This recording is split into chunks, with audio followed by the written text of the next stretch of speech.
उस छलिए वासुदेव के कुचक्र के चक्र में आप भी फंस गए। मैंने कहा था ना मेरे होने वाले सम्राट महाराज के साथ साथ महायोद्धा कर्ण भी राजनीति के खेल में कच्चे खिलाड़ी हैं। आपका तात्पर्य क्या है गांधार राज?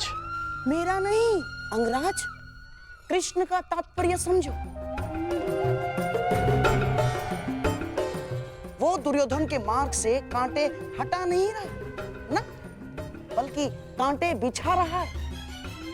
कृष्ण यदि विभाजन का प्रस्ताव लेकर आया है तो इसके पीछे अवश्य कोई गहरा भेद, कोई बड़ी योजना होगी उसके मन में। विभाजन की मांग तो आपने कर दी वासुदेव, परंतु क्या यह श्रेयस्कर होगा?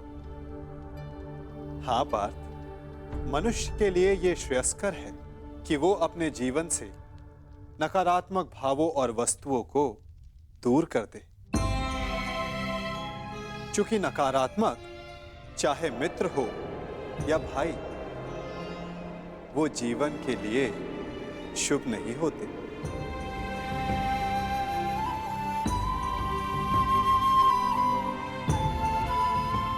जो लोग हमसे ईर्ष्या करें, हमें आगे बढ़ने से रोके, उन्हें अपने जीवन से दूर कर देना ही श्रेयस्कर है। क्योंकि उनके साथ रहने से हमें वो नहीं मिलता जो हमारे जीवन के लिए सबसे महत्वपूर्ण है, अपितु कुछ मिलता है तो केवल तनाव। योद्धा और धनुष दोनों के लिए तनाव श्रेष्ठ है ना वासुदेव? तनाव रहित योद्धा विजय प्राप्त नहीं कर सकता और तनाव रहित प्रत्यंचा बाण संधान नहीं कर सकती।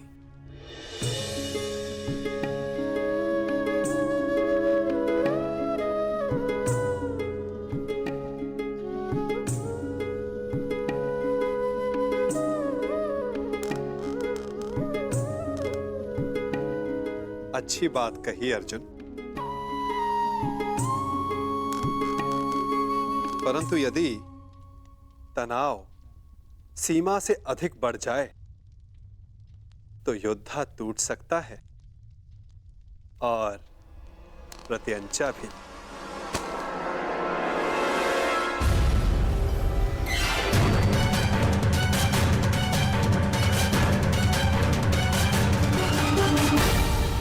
तुम युद्ध के नहीं, जीवन के योद्धा हो अर्जुन।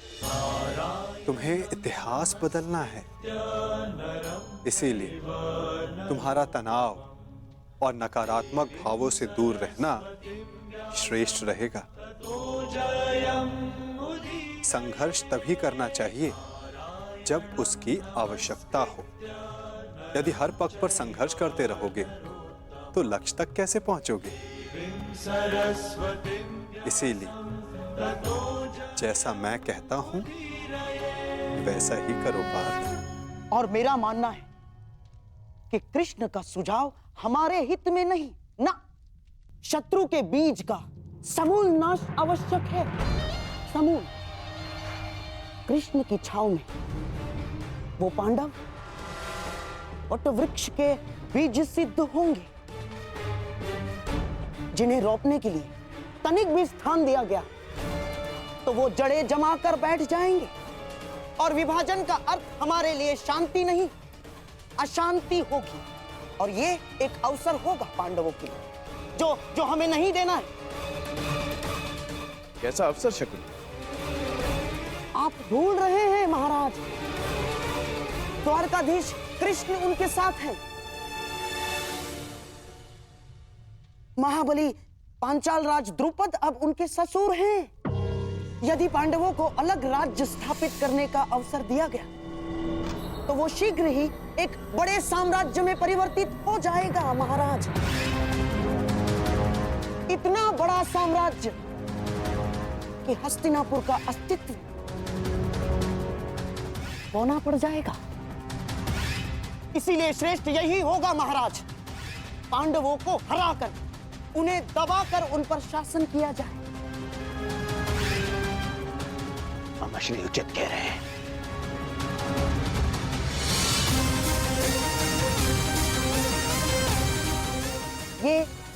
ये संभव है महाराज। यदि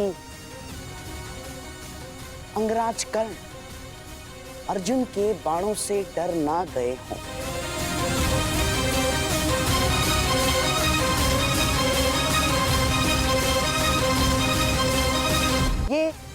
ये संभव है महाराज। यदि अंगराज कर्ण अर्जुन के बाणों से डर ना गए हों। आप भूल रहे हैं गांधार राज कि युद्ध करके अपने मित्र को सम्राट बनाने के पक्ष में मैं सदा से हूं। वो मैं ही था जिसने युद्ध करके सम्राट के निर्धारण का सुझाव दिया था।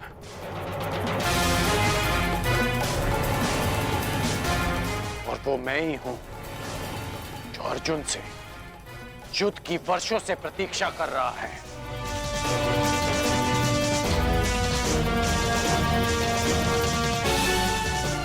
मैंने केवल अपने मित्र को एक विकल्प दिया,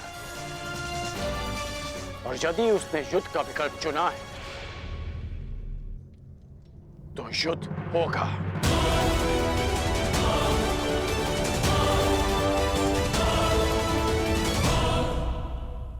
कल सिद्ध हो जाएगा कि युद्ध में विजयी होने के लिए आपका क्षत्रिय होना आवश्यक नहीं होता।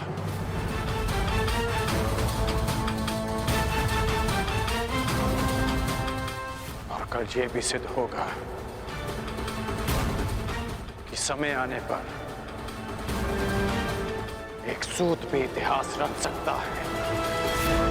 कल मैं उस कर्ण को इतिहास बना दूंगा वासुदेव। अति उत्सुकता ठीक नहीं अर्जुन।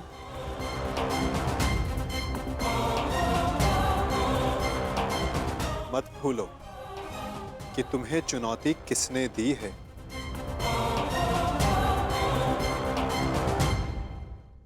कर्ण को कम मत आंकना। मत भूलो कि वो उस परशुराम का शिष्य है जो तुम्हारे गुरु के भी गुरु।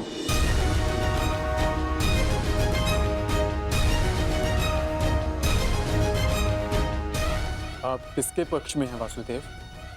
मैं तो सदा धर्म के पक्ष में हूं पार्थ, सत्य के पक्ष में हूं।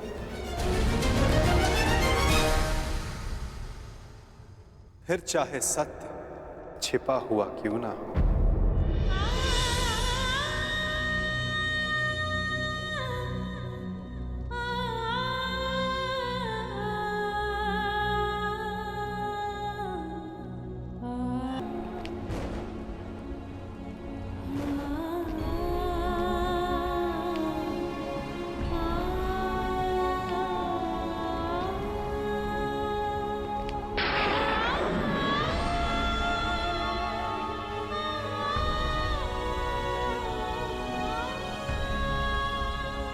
क्या हुआ बुआ? आप उदास हैं? उदास नहीं, चिंतित हूं। कृष्ण,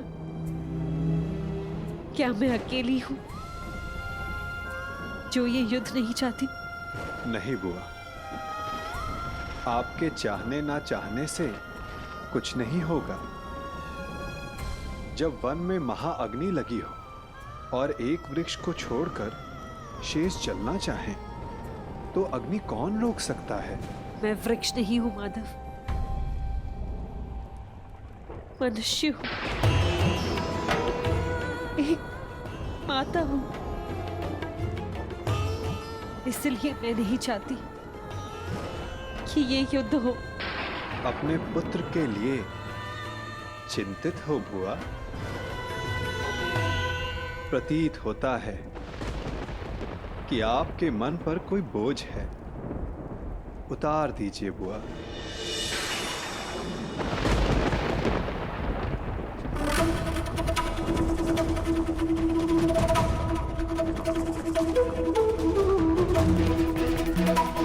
मैं अपने दोनों पुत्रों के लिए चिंतित हूँ।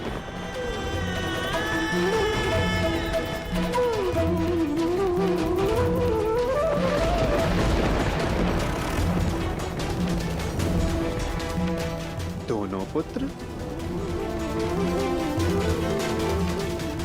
परंतु युद्ध तो केवल अर्जुन कर रहा है ना?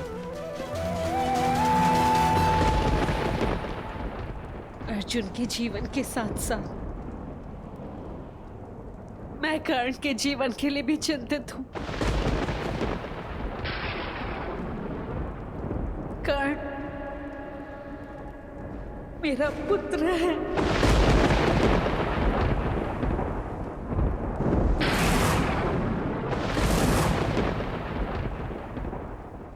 मेरा सबसे बड़ा पुत्र।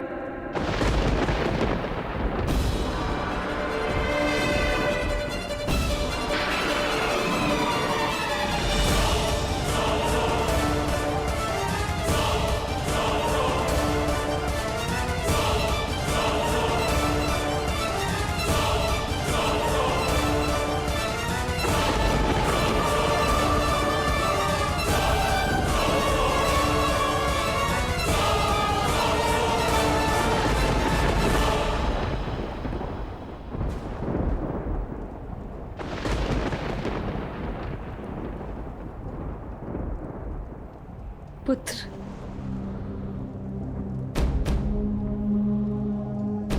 मैं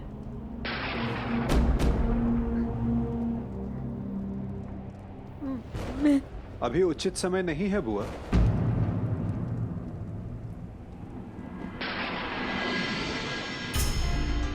किस बात का उचित समय नहीं है वासुदेव? भावुक होने का, अपने मन और कर्म से नियंत्रण खोने का। चूंकि भाव या कर्म या वचन उचित स्थान और उचित समय पर ही शोभा देते हैं। कदाचित इसीलिए प्रकृति ने मस्तिष्क का स्थान हृदय से ऊंचा रखा है, चूंकि समय पड़ने पर मस्तिष्क हृदय के प्रभाव पर नियंत्रण कर सके। कदाचित कल के द्वंद्व के लिए तुम यहां कुंती बुआ का आशीष लेने आए हो ना कर्ण? नहीं, मैं बस प्रणाम करने आया हूं।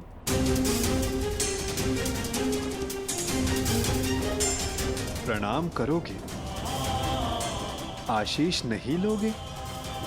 क्यों? क्योंकि विजयी होने का आशीष मांगकर मैं माता कुंती को धर्म संकट में नहीं डाल सकता। उस आशीर्वाद पर केवल उनके पुत्र अर्जुन का अधिकार है।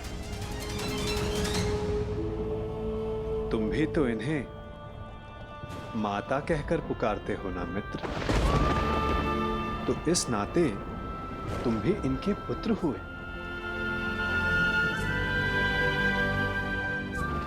आशीर्वाद पर अधिकार तुम्हारा भी उतना ही है जितना अर्जुन का।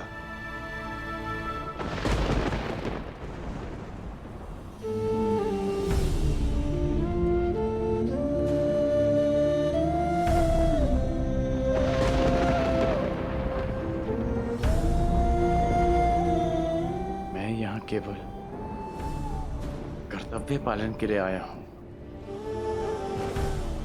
अधिकार पाने नहीं।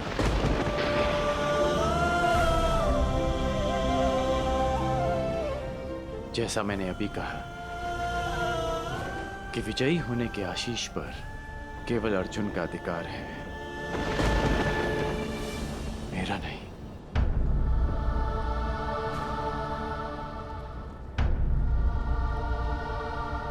एक माता के लिए उसके पुत्र के विजय होने से अधिक उसका जीवित होना महत्वपूर्ण है।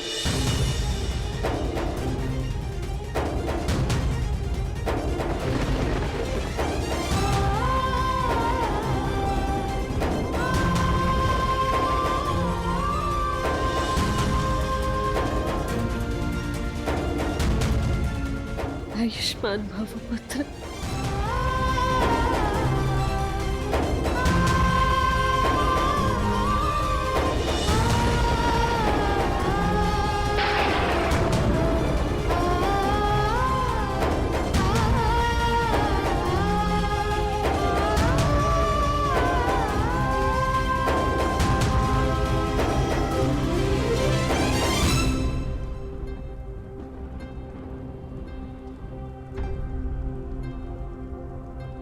सत्य सम्मुख आएगा बुआ, परंतु उचित समय उचित स्थान पर। और वो समय कब आएगा? ये समय आपको स्वयं बतलाएगा बुआ। बुआ हूं ना तुम्हारी, और भक्त भी। क्या इस युद्ध को रोक सकते हो? कर्म कर सकता हूं, परंतु फल समय के हाथ में है।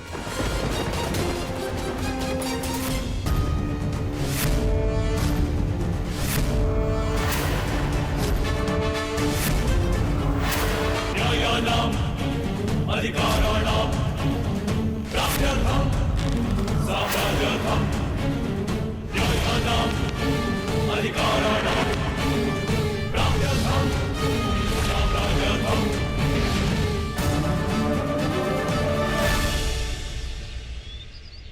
जिस परिवार को सुदृढ़ रखने के लिए मैंने मृत्यु को अपने से दूर रखा, उसका विभाजन मैं किस प्रकार देख सकता हूं?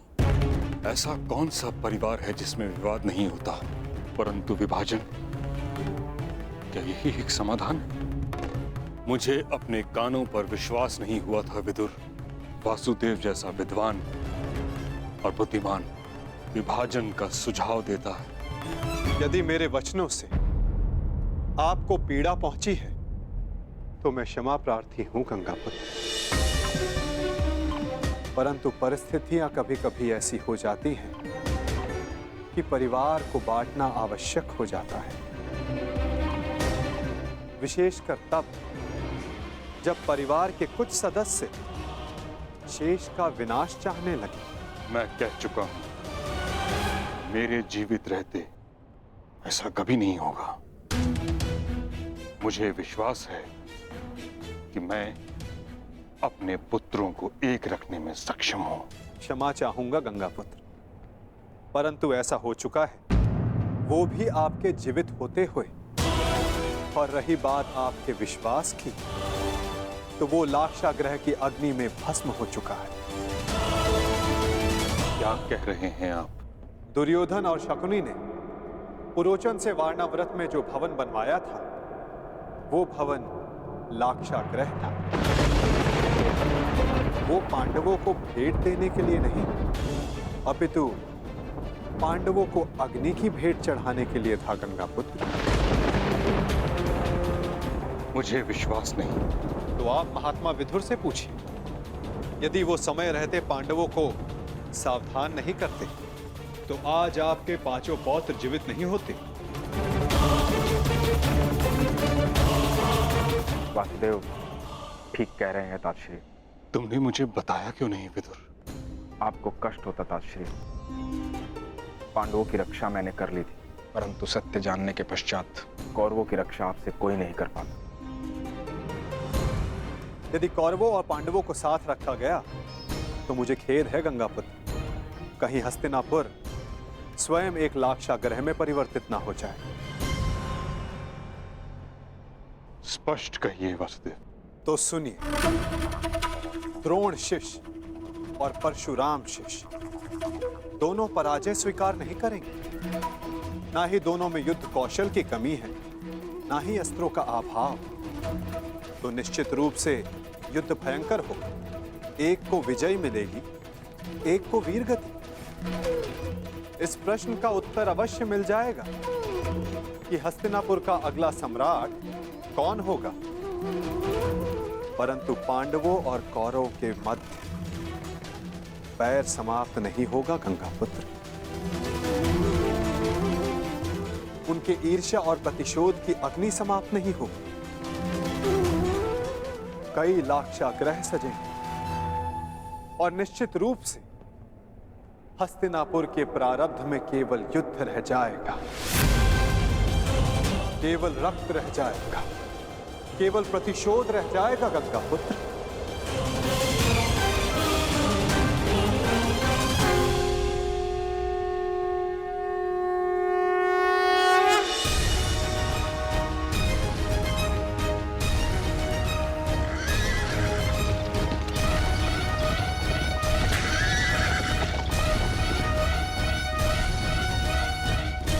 दो योद्धा युद्ध के लिए प्रस्थान कर रहे हैं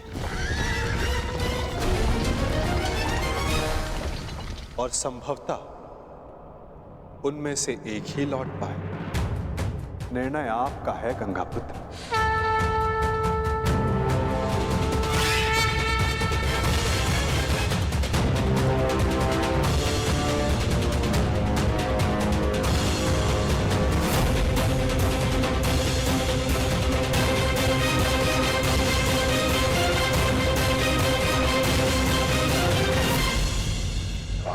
हमारा द्वंद्व आज पूर्ण होगा।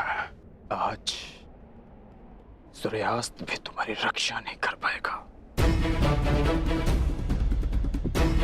और ना इस बार मेरे पास तुम्हें छोड़ देने का कोई बहाना होगा, क्योंकि ना तुम ब्राह्मण वेश में आए हो, ना किसी का स्वयंवर जीत कर लौटे हो। अर्जुन, इस बार